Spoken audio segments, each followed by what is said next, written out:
Ta nourriture et ta boisson.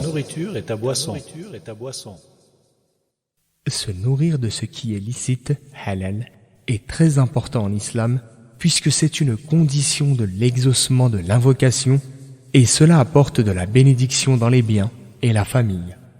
On entend par nourriture halal toute nourriture légalement autorisée qui a été acquise par des voies autorisées ou achetée avec un argent licite, exempt d'injustice ou d'usurpation de la propriété d'autrui.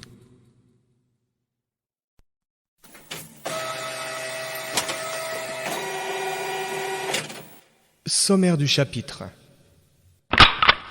La règle générale concernant la nourriture et la boisson quant à leur aspect licite. Les produits des cultures et les fruits. Les vins et les alcools.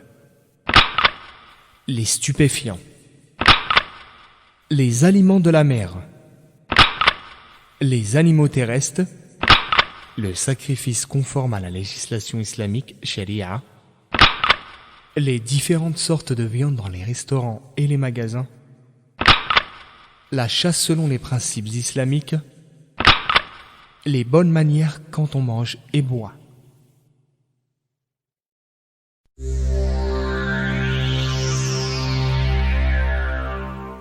La règle générale concernant la nourriture et la boisson quant à leur aspect licite. Les aliments et les boissons sont tous en principe permis et licites, sauf ce qui a été déclaré interdit et qui est préjudiciable pour la santé, la moralité et la religion de l'homme. Allah rappelle aux hommes sa bonté de leur avoir créé tout ce qui est sur terre pour qu'ils en tirent avantage, à l'exception de ce qu'il leur a interdit.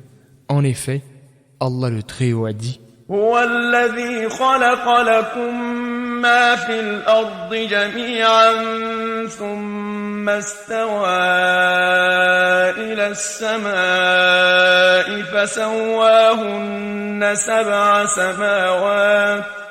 C'est lui qui a créé pour vous tout ce qui est sur la terre. Verset 29 de la sourate La Vache.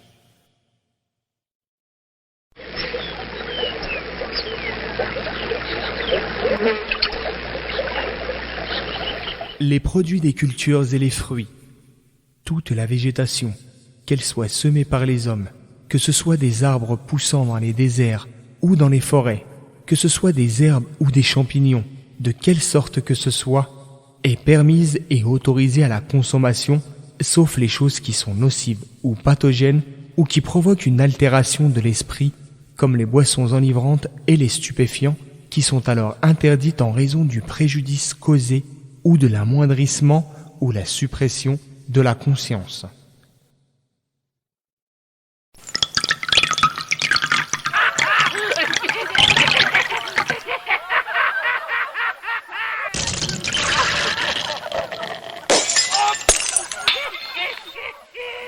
Les vins et les alcools.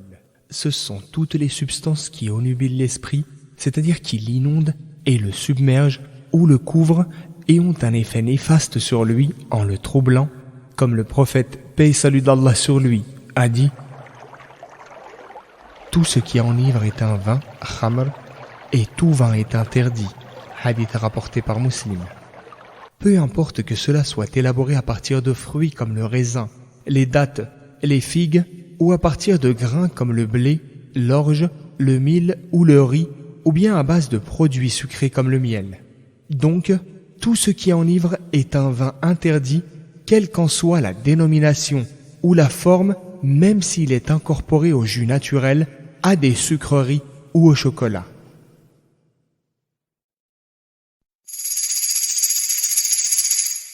La préservation de la raison. Cette sublime religion est venue pour réaliser les intérêts des hommes dans leur vie terrestre et dans leur vie future, et au premier chef, préserver les 5 nécessités: la religion, la vie, la raison, les biens et la génération, c'est-à-dire la procréation et la continuation de l'espèce. Or, la faculté de la raison est ce sur quoi repose le taklif, c'est-à-dire la capacité juridique et le fait qu'on est légalement responsable, devant Allah s'agissant des obligations et prescriptions divines. Elle est aussi au cœur de l'ennoblissement et de l'élection de l'homme par le Seigneur. C'est pour ça que la loi divine la protège de ce qui est de nature à la supprimer ou l'affaiblir. Qualification légale du vin. La consommation du vin est un péché majeur parmi les plus graves. Son interdiction est établie et sa gravité confirmée par le livre et la sunna. Les citations, Allah qu'il soit exalté, a dit يا أيها الذين آمنوا إنما الخمر والميسر والأنصاب والأزلام رجس من عمل الشيطان فاجتنبوه. Ô vous qui avez cru, sachez que le vin, le jeu de hasard, les bétiles et les flèches divinatoires ne sont qu'une abomination d'entre les œuvres du diable. Donc, éloignez-vous-en afin d'atteindre le succès. Verset 90 de la sourate La Table Servie. Il l'a donc qualifié de souillure, abomination, d'œuvre du diable et nous a recommandé de le délaisser si nous voulons le salut et la réussite. Le prophète, paix et salut d'Allah sur lui, a dit « Tout ce qui enivre est un vin. Toute boisson enivrante est interdite. Or, quiconque boit le vin dans la vie terrestre et meurt alors qu'il en est un consommateur régulier ne la boira pas dans la vie future. » Hadith rapporté par Muslim. Le prophète, paix et salut d'Allah sur lui, a dit au sujet de la contradiction entre foi et consommation du vin et sur le fait que celle-ci amenuise celle-là. Celui qui consomme le vin n'est pas croyant, n'a pas de foi, à l'instant où il le consomme. Hadith rapporté par Al-Bukhari et Muslim. L'islam inflige une punition à celui qui le boit. Dès lors, sa dignité, sa respectabilité, est mise à mal tandis que sa parole tombe, c'est-à-dire que son témoignage n'a plus de valeur juridique dans la société qu'il fréquente. Il menace celui qui s'adonne à la consommation du vin ou d'une autre boisson du même genre jusqu'à sa mort sans se repentir d'un châtiment douloureux. Le prophète, paix et salut d'Allah sur lui, a dit « Allah est solennellement engagé à l'encontre de celui qui consomme une boisson enivrante de lui faire boire la boue de la démence. » Hadith rapporté par Muslim. C'est-à-dire l'exudat des habitants de l'enfer, autrement dit leur suie. La pourriture qui sointe d'eux leur pue et leur sanie. Toute personne qui aide à la consommation du vin ou y participe de quelque manière que ce soit, de près ou de loin, est elle aussi sous le coup de la menace, puisque le prophète, paix et salut d'Allah sur lui, a maudit à cause du vin 10 personnes.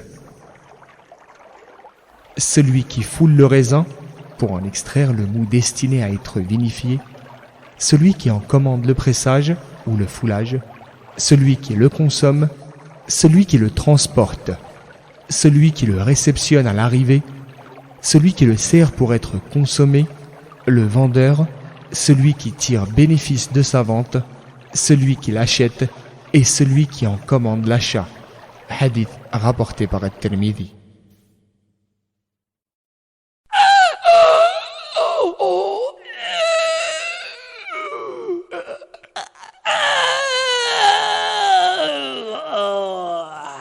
Les stupéfiants. La consommation de stupéfiants, que ceux-ci soient d'origine végétale ou synthétique, que leur prise se fasse par inhalation, par voie orale ou par injection, est un grand péché et une désobéissance grave. En plus du fait qu'ils altèrent l'esprit, ils entraînent des dégâts sur le système nerveux de l'homme. Le consommateur du stupéfiant est touché par diverses affections touchant le système nerveux et le psychisme. Il peut même en mourir. Or, Allah qui est plein de sollicitude envers ses serviteurs a dit « ولا تقتلوا أنفسكم إن الله كان بكم رحيما. » Ne vous tuez pas vous-même, car Allah est vraiment plein de bonté pour vous. Verset 29 de la sourate Les Femmes.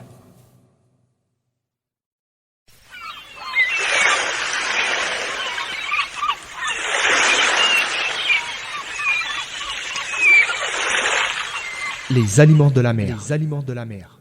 On entend par les aliments de la mer les produits qui ne sont présents que dans la mer ou très rarement sur la terre ferme. Derrière le terme mer, il faut comprendre toute grande étendue d'eau et comprend donc les rivières, les lacs et autres nappes. Tous ces aliments marins, animaux ou végétaux, qu'on les ait pêchés ou qu'on les ait trouvés morts, il est possible et permis de les consommer tant qu'ils ne représentent pas un danger pour la santé. Allah qu'il soit exalté a dit: أحل لكم صيد البحر وطعامه متاعا لكم وللسيارة. Il vous est permis de pratiquer la pêche et de consommer la nourriture qui sort de la mer. Verset 96 de la sourate La table servie. Le terme pêche fait allusion à ce qui est attrapé vivant et le mot nourriture fait référence aux cadavres d'animaux marins que les flots rejettent sur le rivage.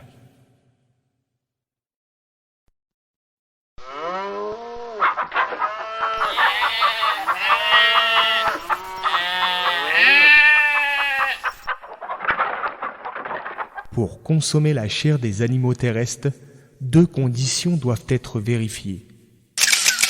Premièrement, que ce soit des animaux dont la viande est licite. Deuxièmement, qu'ils soient capturés ou mis à mort de la manière approuvée par la loi divine.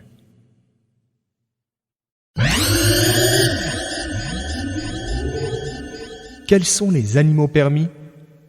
Le principe est que tous les animaux sont permis, sauf ceux pour lesquels il existe un texte du Coran ou de la Sunna affirmant leur interdiction. Les interdits en ce qui concerne les animaux se résument comme suit. Premièrement, le porc. C'est un animal interdit et impur en islam, quelle que soit la partie, le membre ou la chose qui en est extraite, conformément à la parole divine. حرمت عليكم الميتة والدم ولحم الخنزير وما أهل لغير الله به والمنخنقة. Vous sont interdits la bête trouvée morte, le sang, la viande porcine. Troisième verset de la sourate La table servie. Allah qu'il soit exalté a aussi dit: أو لحم خنزير فإنه رجس أو فسقا أهل لغير الله به. Ou de la viande de porc, car c'est une souillure, rijs. Verset 145 de la sourate Les Bestiaux. Le rijs, c'est l'impureté.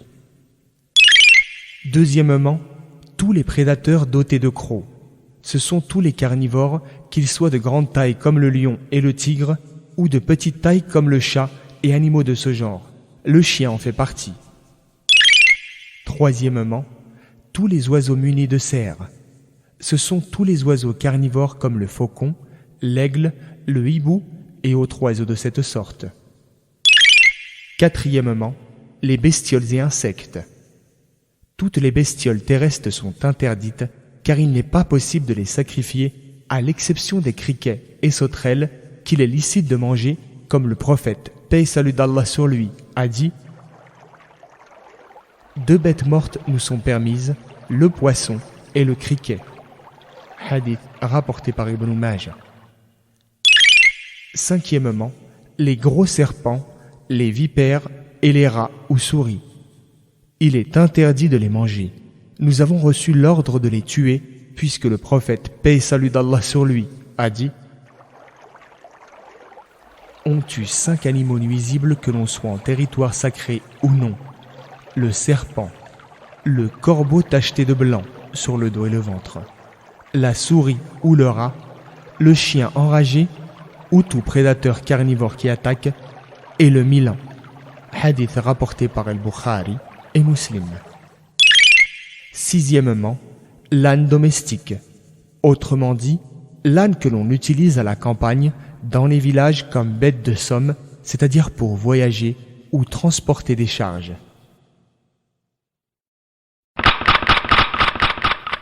les catégories d'animaux dont la chair est licite. Ces animaux qu'Allah a rendus licites se répartissent en deux catégories. Une catégorie d'animaux qui vit dans les espaces déserts, qui fuit la proximité de l'homme et qu'il n'est pas possible d'attraper pour les sacrifier. Il nous est permis de consommer ces animaux après les avoir chassés de la manière prescrite. Deuxièmement, une catégorie d'animaux domestiques que l'on peut attraper. Il nous est alors permis de les consommer qu'après avoir effectué le sacrifice rituel, conforme à la jurisprudence islamique, la charia. Le sacrifice conforme à la jurisprudence islamique, sharia. C'est un égorgement, dhabh, ou un coup de lame dans la gorge, nahar, qui respecte les conditions légales. Les conditions d'un sacrifice rituel conforme, premièrement, que le sacrificateur soit de ceux dont le sacrifice est légalement valable, c'est-à-dire qu'il est musulman ou bien qu'il appartient aux gens du livre, juifs et chrétiens, qu'il soit doué de discernement et que le sacrifice soit réellement son objectif, c'est-à-dire que l'égorgement soit fait dans le but de rendre la viande consommable. Deuxièmement, que l'outil soit valable pour l'égorgement, qu'il soit capable de faire couler le sang et bien tranchant à l'exemple du couteau. Il est interdit d'utiliser un procédé qui tue l'animal à l'aide d'une masse projetée contre la tête de l'animal ou qui le tue par administration d'une décharge électrique. Troisièmement, que l'on prononce le nom d'Allah en disant « Bismillah » au nom d'Allah, au moment où la main effectue le mouvement d'égorgement. Quatrièmement, que l'on tranche ce qui doit être tranché lors du sacrifice, à savoir l'œsophage, le pharynx et les deux veines jugulaires qui sont les deux vaisseaux sanguins du cou. On peut aussi se contenter de trancher 3 sur les 4. Si ces conditions sont vérifiées, l'animal ainsi sacrifié devient halal, licite, mais s'il manque une seule de ces conditions, la chair de l'animal est alors interdite à la consommation.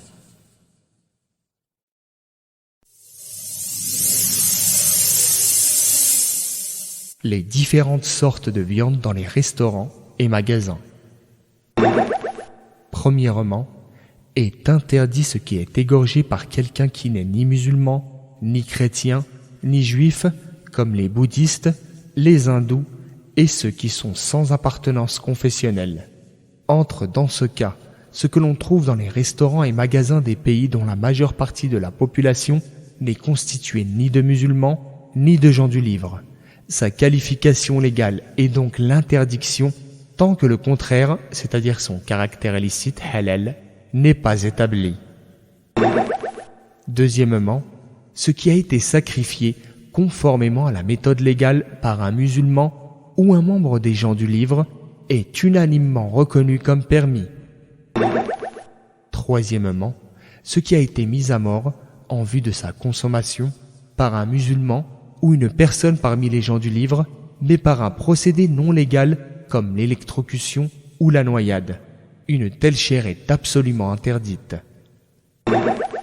Quatrièmement, la chair de la bête saignée par un membre des gens du livre, mais dont on ne sait pas comment a eu lieu l'égorgement, ainsi que les viandes que l'on trouve dans leurs restaurants et leurs magasins. Dans ce cas, le principe est que cela fait partie de leur bête sacrifiée, daba'ih, et en conséquence, l'avis prépondérant est qu'il est permis de la consommer en veillant à ne pas oublier de dire Bismillah au nom d'Allah au moment de manger. Cependant, il est préférable de rechercher les viandes dont le caractère halal est bien clair et évident.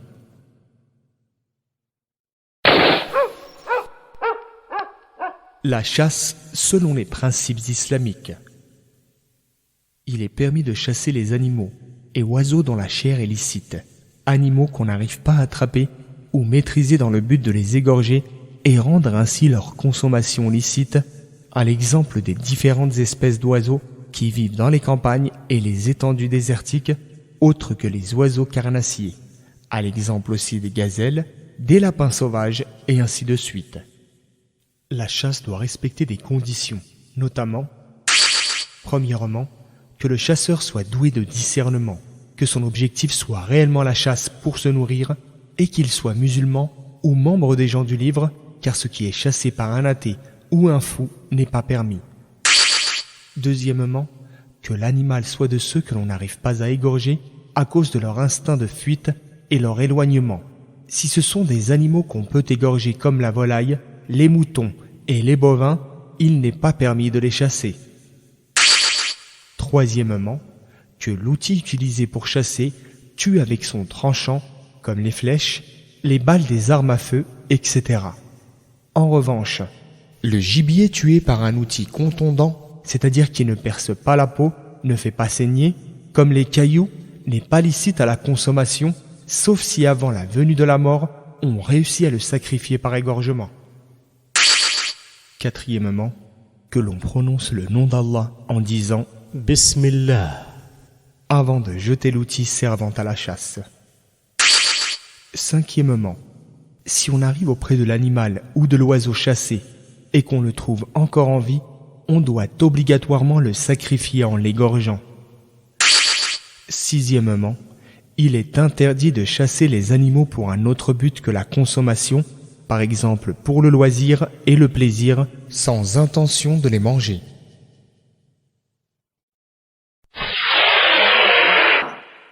Les bonnes manières quand on mange et boit. Allah a prescrit un certain nombre de bonnes manières lorsque l'on mange et boit, des manières qui concrétisent des buts et sagesses sublimes tels que se rappeler les bienfaits qu'Allah a octroyés à l'être humain, la prévention des maladies et l'absence de dilapidation et de vanité. Entre autres bonnes manières, il y a ce qui suit. Premièrement, l'interdiction de manger et boire dans la vaisselle faite d'or ou d'argent ou plaquée avec un de ces deux métaux en raison du gaspillage et de l'excès que cela suppose et parce que cela dépite et attriste les pauvres. Le prophète, paix et salut d'Allah sur lui, a dit « Ne mangez pas, ni ne buvez dans les ustensiles d'or ou d'argent, car ceux-ci sont pour eux, les non-musulmans, en ce monde terrestre et seront pour nous dans la vie future. » Hadith rapporté par Al-Bukhari et Muslim. Deuxièmement, se laver les mains avant et après le repas. Cela est encore plus préconisé si elles sont sales ou tachées avec un reste de nourriture. Troisièmement, dire « Bismillah » au nom d'Allah. Quand on commence à manger ou boire, le sens de cette parole est « Je recherche la bénédiction et l'aide divine par le nom d'Allah ». Si on oublie et qu'on s'en rappelle au cours du repas, on dira pour se rattraper « Bismillahi awwalihi wa akhirih » au nom d'Allah pour le début et pour la fin. Le prophète, paix et salut d'Allah sur lui, a vu un enfant qui ne maîtrisait pas les bonnes manières en mangeant, alors il les lui a enseignées en disant « Ô garçon, évoque le nom d'Allah en disant Bismillah, mange à l'aide de la main droite et mange de ce qui est devant toi. » Hadith rapporté par Al-Bukhari et Muslim. Quatrièmement, manger et boire avec la main droite. Le prophète, paix et salut d'Allah sur lui, a dit « Ne mangez pas avec la main gauche, car c'est avec cette main que mange le diable. » Hadith rapporté par Muslim. Cinquièmement, il est recommandé d'éviter de manger ou boire debout. Sixièmement, manger la nourriture qui est proche de soi et non du côté des gens quand on mange dans un grand plat collectif, car ce serait un manque de civilité. Or, le prophète, paix et salut d'Allah sur lui, a dit « Et mange de ce qui est devant toi. » Septièmement, il est recommandé de ramasser la bouchée tombée, de l'essuyer pour éliminer ce qui aurait pu y adhérer et de la manger, et ce, chaque fois qu'il est possible de la débarrasser de ce qui l'adhère, ceci par égard pour ce bienfait qu'est la nourriture. Huitièmement, ne pas critiquer, dénigrer ou mépriser la nourriture, le plat présenté. Ou bien on dit du bien, ou bien on s'en abstient et on se tait. Notre prophète, paix et salut d'Allah sur lui, n'a jamais dit du mal d'un repas. Quand il aimait, il mangeait, sinon il le laissait. Hadith rapporté par Al-Bukhari et Muslim. Neuvièmement, ne pas abuser dans la nourriture en se goinfrant, car c'est le chemin menant à la maladie et à la paresse. La modération est ce qu'il y a de meilleur, comme le prophète, paix et salut d'Allah sur lui, a dit: un humain n'a jamais entièrement rempli pire récipient qu'un estomac. Le fils d'Adam peut se suffire de quelques bouffées qui lui permettent de tenir debout. S'il n'a pas d'autre choix que de manger plus que ça, alors qu'il consacre un tiers pour sa nourriture, un tiers pour sa boisson et un tiers pour son souffle. Hadith rapporté par At-Tirmidhi et Ibn Majah.